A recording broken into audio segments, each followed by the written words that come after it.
Hello, Prudential sales executives, for our video message of the week. All right, this week's message, we're still in a 4-part series on our unique value proposition, which is made up of people, production, and culture. Last week we covered people. This week we're going to cover production. Now, before I jump in and get started, I do want to do one quick review. As we talk about production, remember, we always got to tie in any productive activities to the outcomes that we're wanting to achieve. Never forget that. We covered that last week, and it's so important because it keeps us on track. All right, let's get started. First of all, I want to share with you a definition. What do we mean by production? What does it mean to be productive? Well, here's a simple definition for you. Talking to new people plus following up on short-term leads equals production.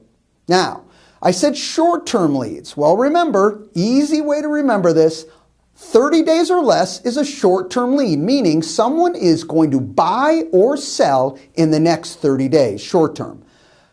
Over 30 days is a long-term lead. Right there, that definition.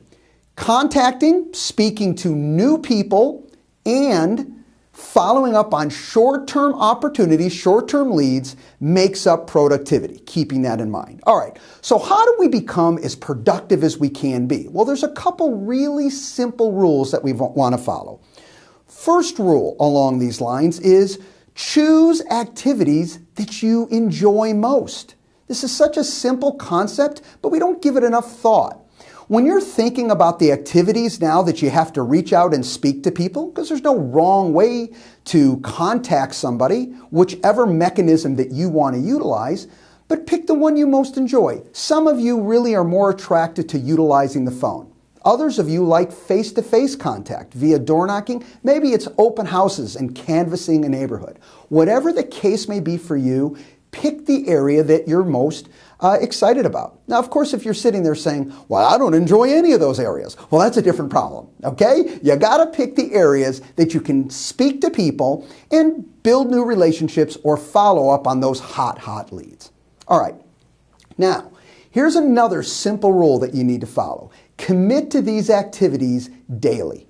We get so tied up into worrying about monthly, quarterly, annually. All this stuff really tends to slow us down. I want you to simplify it.